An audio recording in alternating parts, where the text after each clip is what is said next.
تبرک پہ اعتراض. تبرک کیوں کیا جاتا ہے؟ دین کی اساس، بنیاد دین. یہ میرے طالب علم ساتھی یہاں سے تبرک فضائل اہل بیت لے کے اٹھیں گے انشاءاللہ. ماشاءاللہ. کہ ہم جو تبرک کا اہتمام کرتے ہیں، یہ تبرک کا اہتمام اسلام کی بنیادوں میں شامل ہے. دعوت ذو العشیرہ میں بیان کر چکا ہوں آپ کے نمبر میں. اسلام کی پہلی بنیاد کہ جہاں لفظ اسلام کا تعارف کرانا تھا، 40 سال کائنات کے حبیب نے اپنی زندگی کو عمل کر کے خود کو صدیق کہلوایا، خود کو امین کہلوایا. یہ صادق و امین سرکار ایسی دعوت کا اہتمام کرتے ہیں کہ 40 سال اپنی زندگی کو شرافت کی زندگی کے طور پر منوا چکے ہیں. اور پھر اللہ نے کائنات کے رسول کو حکم دیا کہ اب آپ تبلیغ دین کو استعمال کریں، تبلیغ دین لوگوں تک پہنچائیں، لیکن سری طور پر. پہلے مخفی طور پر 3 سال کائنات کے رسول نے تبلیغ دین کی. 43 ایئرز کائنات کے رسول اپنی زندگی کے گزار چکے ہیں، جس میں 3 سال مخفی تبلیغ دین ہے، پوشیدہ تبلیغ دین ہے. جب پوشیدہ تبلیغ دین کر چکے تو اعلان ہوا اب آپ علل اعلان تبلیغ دین کریں. اب جیسے ہی یہ حکم پروردگار آیا تو کائنات کے حبیب نے مولا مشکل کشا کو بلایا. سبحان اللہ. مولا علی کا سن کتنا ہے؟ ان بچوں کے لیے یہ تاریخ ہے، ان بچوں کے لیے بیان کی جاتی ہے. بزرگ کو ہم سے بہتر جاننے والے ہیں. ہمارے بیان کو تقویت ملتی ہے کہ جس مجلس میں بزرگ ہوتے ہیں. سبحان اللہ.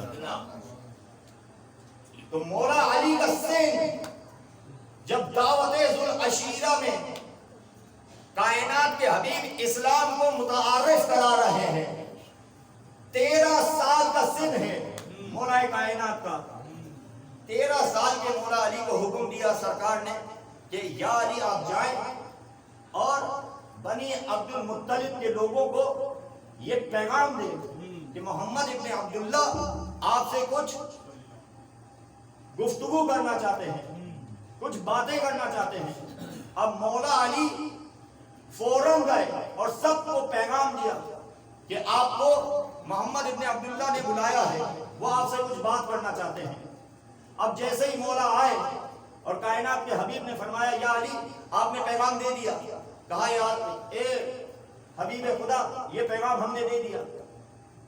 تو فرمایا اب جب یہ لوگ آ رہے ہیں تو ان کے آنے سے پہلے ان کے لیے اہتمام طعام کیا جائے. واہ. یہ اسلام کی پہلی بنیاد رکھی جا رہی ہے کہ جہاں پر لفظ اسلام کو متعارف کرایا جائے گا، خدا کی وحدانیت کا پیغام دیا جائے گا، تو اہتمام تبرک کیا گیا ہے کہ آنے سے پہلے، سننے والوں سے پہلے ان کے کھانے کا اہتمام کیا جائے، تبرک کا اہتمام کیا جائے. تو کہاں ہیں وہ لوگ جو اعتراض کرتے ہیں کہ اتنا تبرک کیوں کرتے ہیں، اتنا تبرک کیوں کیا جاتا ہے؟ ارے یہ تبرک کے پیسے کسی غریب کو دے دیے جائیں تو یہ اشکال، یہ اعتراض عزاداروں پہ نہ کیا کرو، ارے سرکار پہ کیا کرو. اگر اتنا ہی دمخم ہے تو سرکار پہ اعتراض کریں. کہ سرکار نے اسلام، لفظ اسلام کو بیان کرنے سے پہلے تبرک کا اہتمام کیا ہے. اب تبرک کی نوعیت بھی لکھی ہوئی ہے کہ کیا کیا چیزیں تبرک کے طور پر مولا علی سے کائنات کے حبیب نے منوائی. لہذا تفصیل میں نہیں جاؤں گا، لیکن اتنا تبرک تھا کہ روایت کہتی ہے کہ عرب کا ایک شخص